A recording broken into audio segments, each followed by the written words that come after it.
এরে আল্লাহর বান্দা, তুমি চতুর্মুখী দুর্বল, খানার বেলায় দুর্বল, ঘুমের বেলায় দুর্বল, মেধার বেলায় দুর্বল, দুনিয়ার লাইনেও দুর্বল, তুমি আখিরাতের লাইনে দুর্বল। এখন যদি তুমি জান্নাতের পথে চলতে চাও, একা একা চলা যাবে না, তোমার সাহায্য নিতেই হবে। সাহায্য ছাড়া চলার কোনো রাস্তা নাই।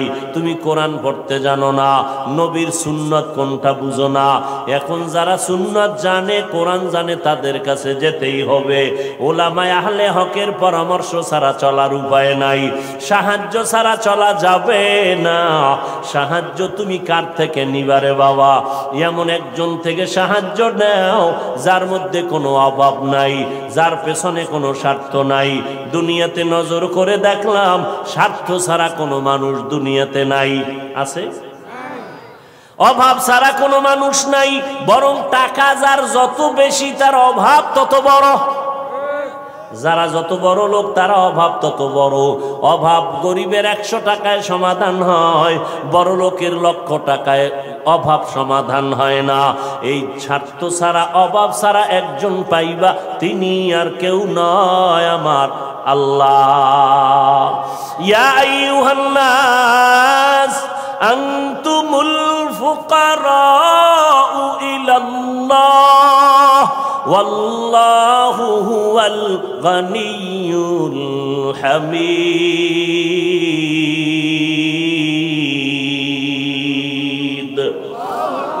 गर तवक्कुल मी कुनी हर सुबह शाम, मेरा सनद रिज़्क़ तू अज़ला मकाम।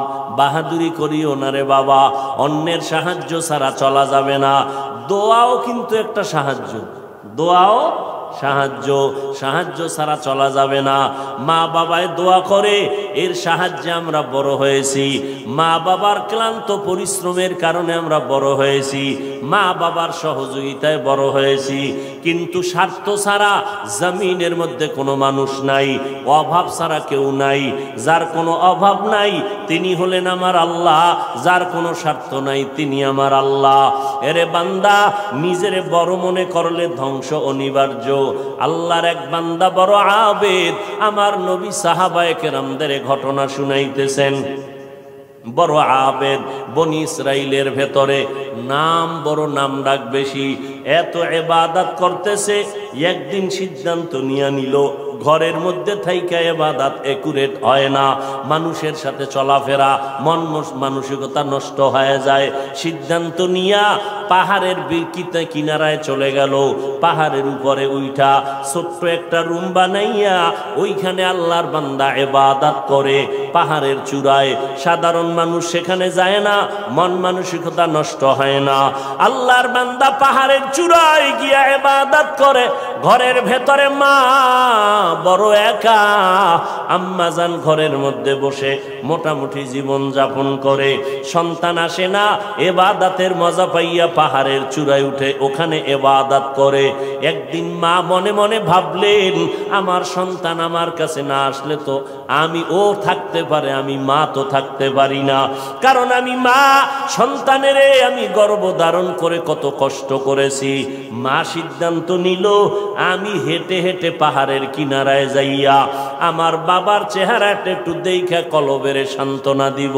আম্মা জান ঘুমের থেকে উঠা সকালবেলা সূর্যের গরম যখন শুরু, হেঁটে হেঁটে পাহাড়ের কিনারায় চলে গেলেন।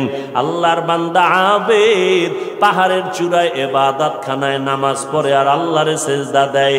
আম্মা জান পাহাড়ের কিনারায় যাইয়া সূর্যের আলোতে উপরে তাকাইতে কষ্ট হয়, হাতটাকে কপালের সামনে নিয়ে ছায়া দিয়া উপরে হালকাভাবে তাকাইয়া এরপরে ডাক দিলেন, এই সন্তান, আমি তোর মা পাহাড়ের কিনারায় আসছি, একটু দেখা দাও।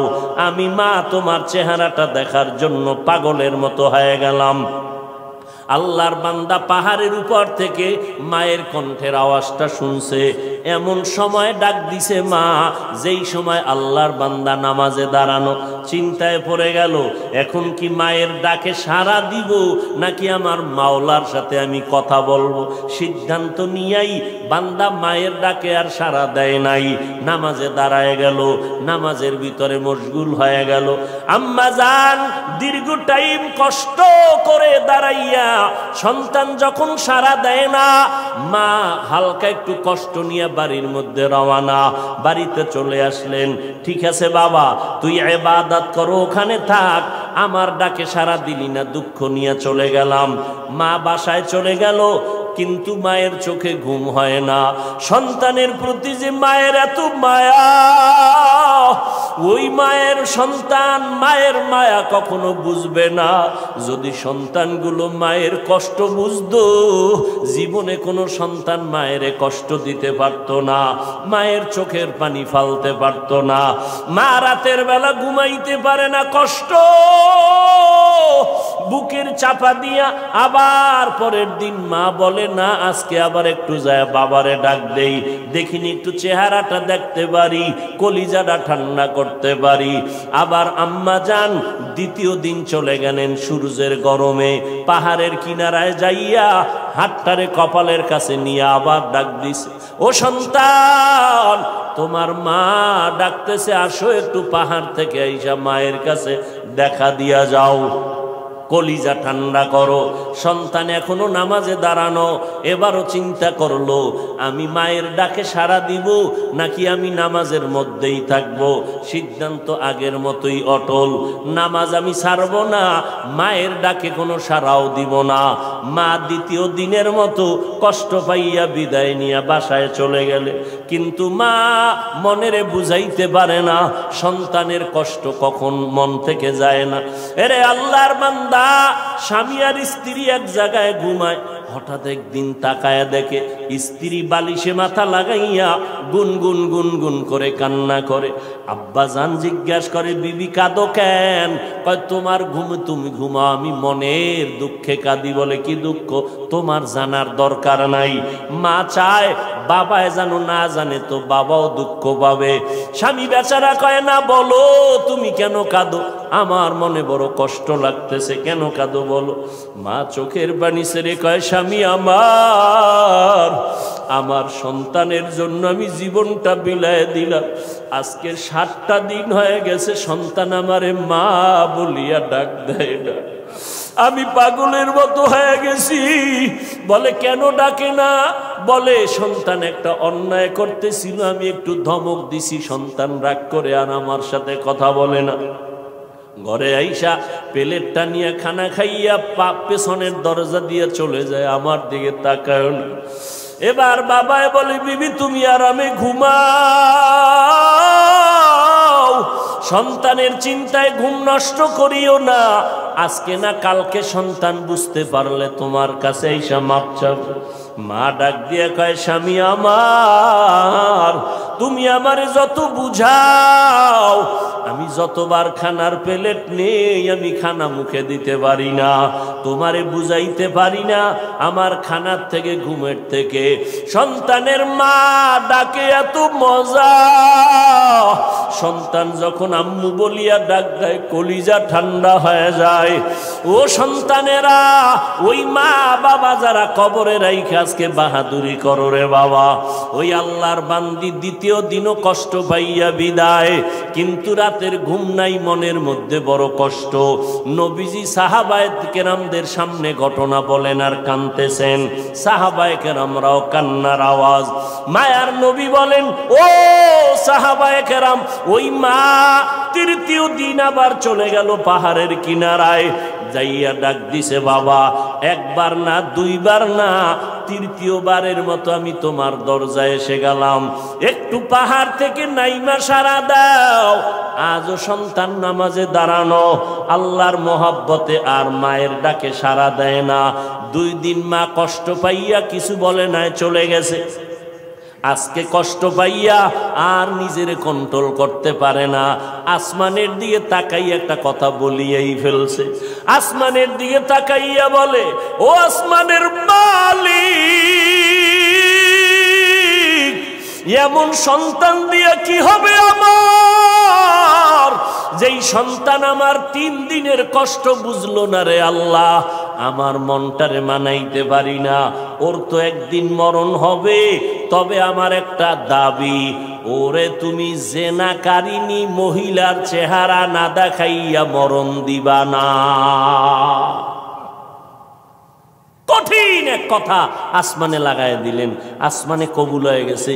মা বাবার দোয়া, বরদোয়ার মাঝখানে কোনো পর্দা থাকে না, আর সে আজিমে ডাইরেক্ট চলে যায়। এই যুবক, জিরি মাদ্রাসায় বলে আসছি, আল্লাহর কসম করে বলে গেলাম, কুতুবদিয়ার মুসলমান, কসমের কথা বিশ্বাস না করলে তোমার ঈমান দুর্বল। আল্লাহর কসম, ওয়াল্লাহি বিল্লাহি তাল্লাহি, 3 বার কসম করে বলে গেলাম। বিশেষ করে যুবকদেরকে বলছি, মরার আগে যদি পঙ্গু হইয়া বিছানায় কষ্ট পাইয়া মরতে চাও, তাহলে মার সাথে বাবার সাথে বেয়াদবি কর, শিক্ষকের সাথে বেয়াদবি কর, মুরব্বীদের সাথে বেয়াদবি কর। আল্লাহর কসম, মরার আগে তুই পঙ্গু না হইয়া মরবি না, লিখে রাখ।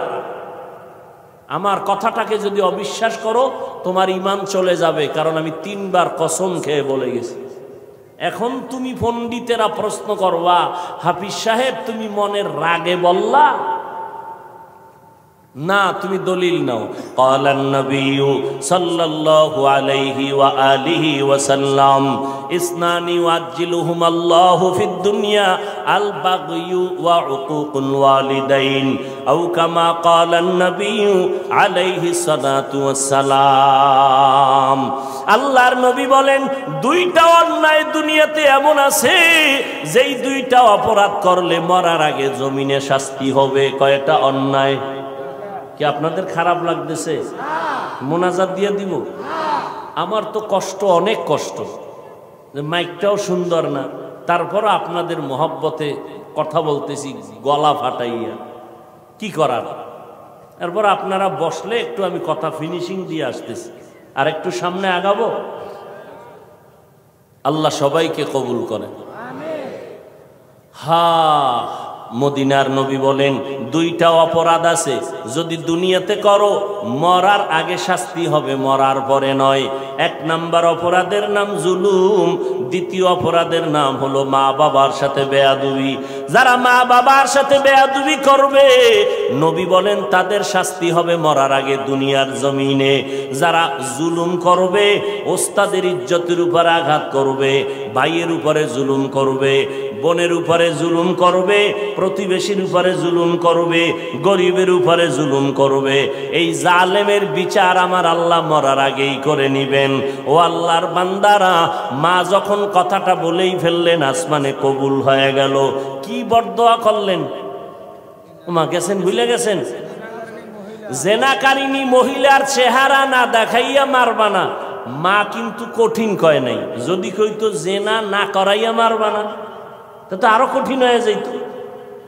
মা একটু পাশ কাটায় বললেন, ও জেনা টেনা করবে না, কিন্তু জেনাকারিনী মহিলার চেহারা দেখে মরবে, এটাও একটা অভিশাপ।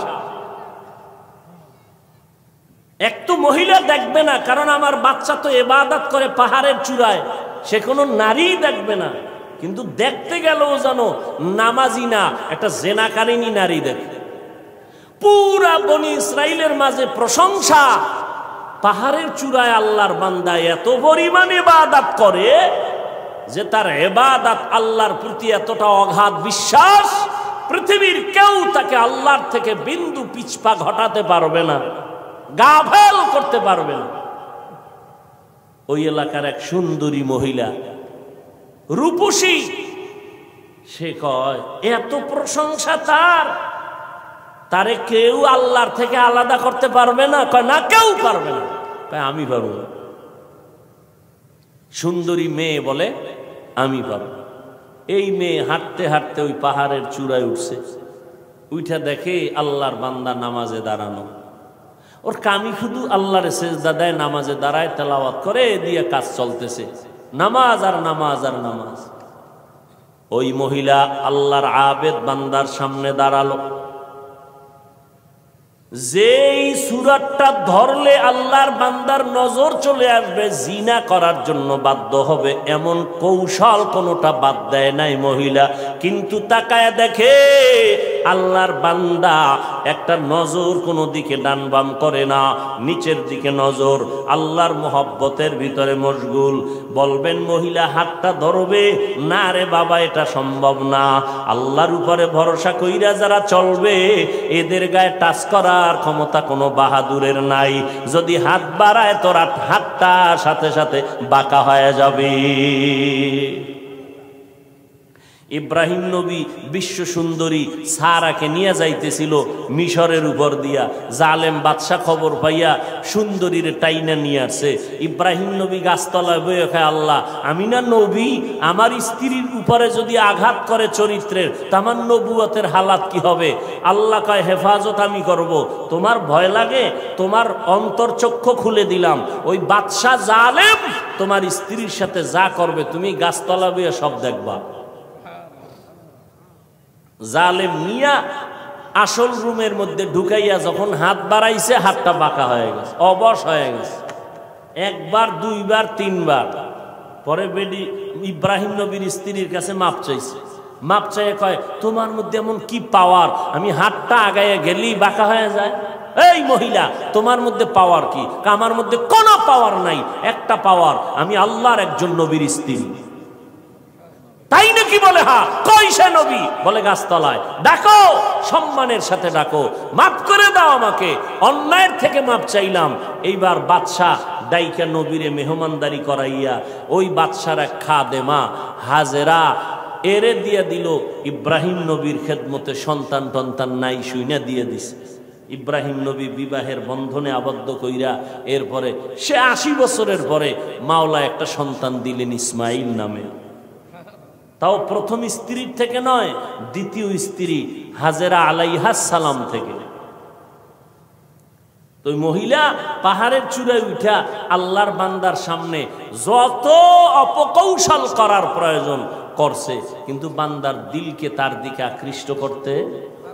এই যুবক, বুঝো কিছু, তুমিও মুসলমান, আর তোমার মন আকৃষ্ট করবে কিভাবে? তুমি আকৃষ্ট আর একজনকে করতেছ।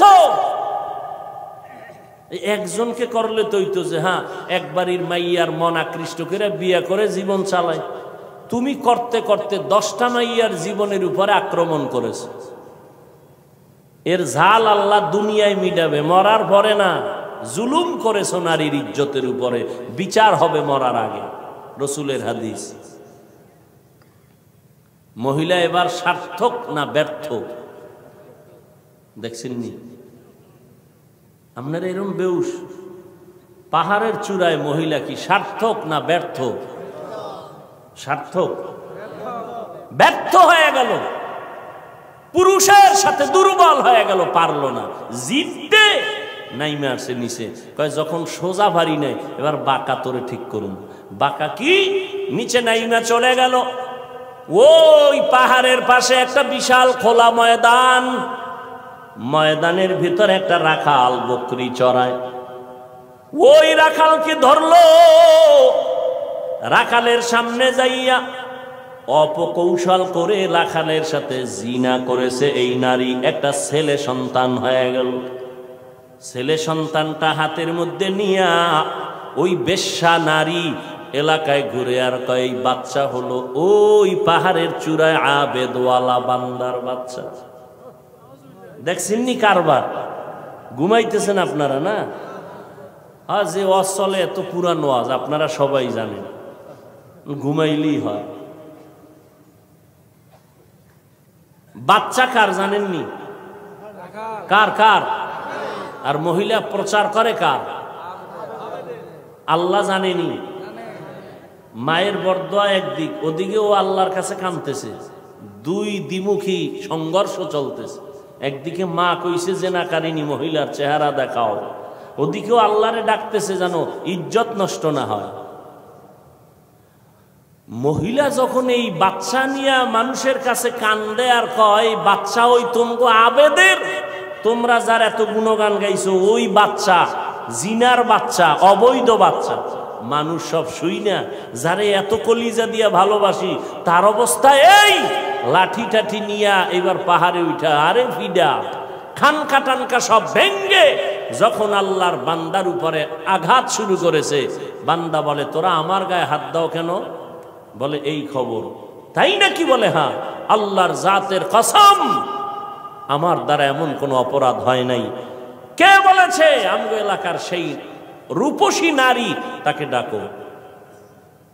এবার জেনাকারিনী মহিলাকে ডাকা হলো। জেনাকারিনী মহিলাকে ডাকার পর আল্লাহর বান্দা আবেদের সামনে জেনাকারিনী মহিলা দাঁড়ানো। মা কইছে আল্লাহ আমার সন্তানের জেনাকারিনীর চেহারা না দেখাইয়া মরণ দিও না। এই ঘটনা শুনে জেনাকারিনী মহিলা বাচ্চা নিয়ে হাজির। আল্লাহর বান্দা সিজদায় পড়ে কান্না করে কয় আল্লাহ তুমি আমারে মাফ করিয়া দাও, উম্মতের সামনে তুমি সত্যটারে জাহের করে দাও, সত্যটারে তুমি প্রকাশ করে দাও, ইজ্জতের হেফাজত করো। নামাজ পড়ে কান্নাকাটি করে দোয়া করে এইবার মহিলার সামনে দাঁড়াইল। মায়ের বরদোয়াটা এইবার কবুল হয়ে গেল। এইবার মহিলারে কয় তুই নাকি আমার বিরুদ্ধে বলেছো? কয় হ্যাঁ। কি বলছো? কয় বাচ্চা তোমার। কয় নাউযুবিল্লাহ, বাচ্চা আমার? বলে হ্যাঁ। দে বাচ্চা আমার কোলে দে। আল্লাহর বান্দা বাচ্চাটা কোলের মধ্যে নিয়া এরপর বাচ্চারে একটু হাত স্পর্শ করে কয় এই বাচ্চা তুই বল। বাচ্চা তো দুধের মাত্র বাচ্চা, কথা বলতে পারে না, বল তোর বাপকে। মুহূর্তের মধ্যে বাচ্চার জবান খুলে গেল। বাচ্চা বলে আমার বাপ হলো রাখাল। আমার বাপকে?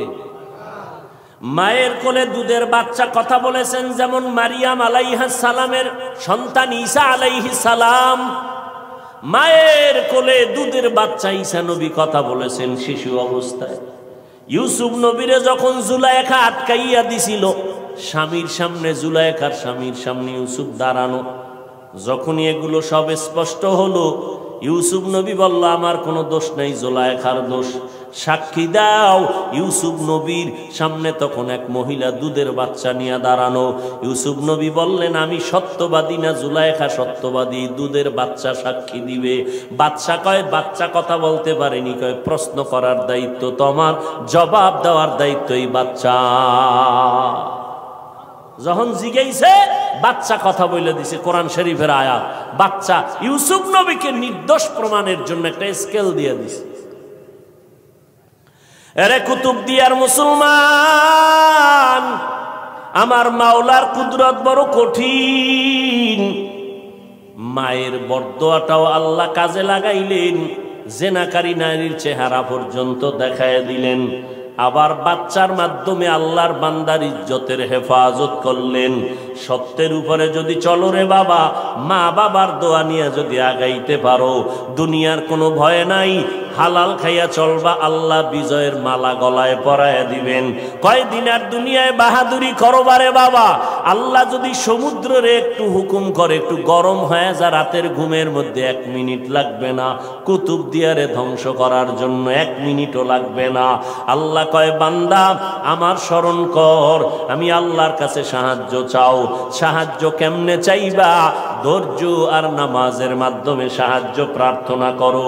আজকে আমাদের ভেতরে ধৈর্যের বড় অভাব, নামাজের বড় অভাব। ও যুবকেরা, ও পর্দার আড়ালের আম্মা জানেরা, আজকে নামাজের এত বয়ান, এক বেলার নামাজ ছেড়ে দেওয়ার কোনো সুযোগ নাই। ও যুবক, এক বেলার নামাজ ছাড়ার কোনো কায়দা নাই, অথচ তুমি নামাজ পড়ো না রে বাবা।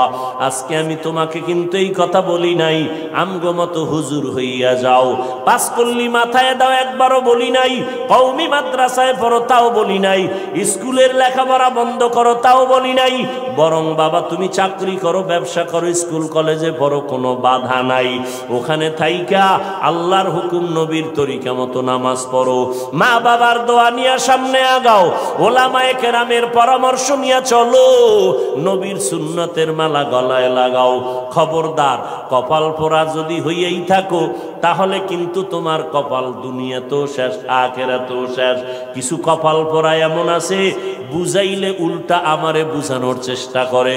যদি কই ভাইজান টুপি কেন পরো না, ও তো বলা দরকার ভাই হুজুর টুপি মাথায় দেওয়া দরকার, নবীর সুন্নত, এটা তো কোনো পিশাবের সুন্নত না, নবীর তরিকা।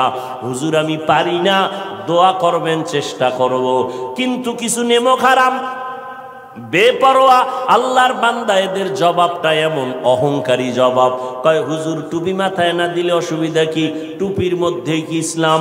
দাড়ির মধ্যেই কি ইসলাম? পোশাকের মধ্যেই কি ইসলাম? এই রকম বেপরোয়া আল্লাহর বান্দা নবীর দুশ্মন আছে না নাই?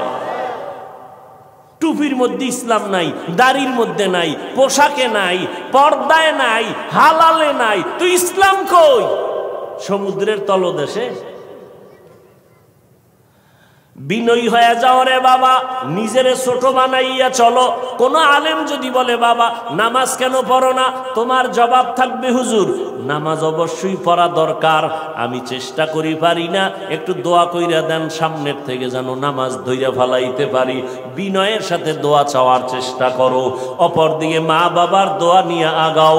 ও যুবক ভাই, আমি তোমারও সামনে উদাহরণ পেশ করি, সব জায়গায় বলি তোমার মতো যুবক পাঁচ বেলার নামাজ পড়ে, এই জমিনের মধ্যে স্কুল কলেজে পড়িয়াও নামাজ পড়ে আছে না নাই?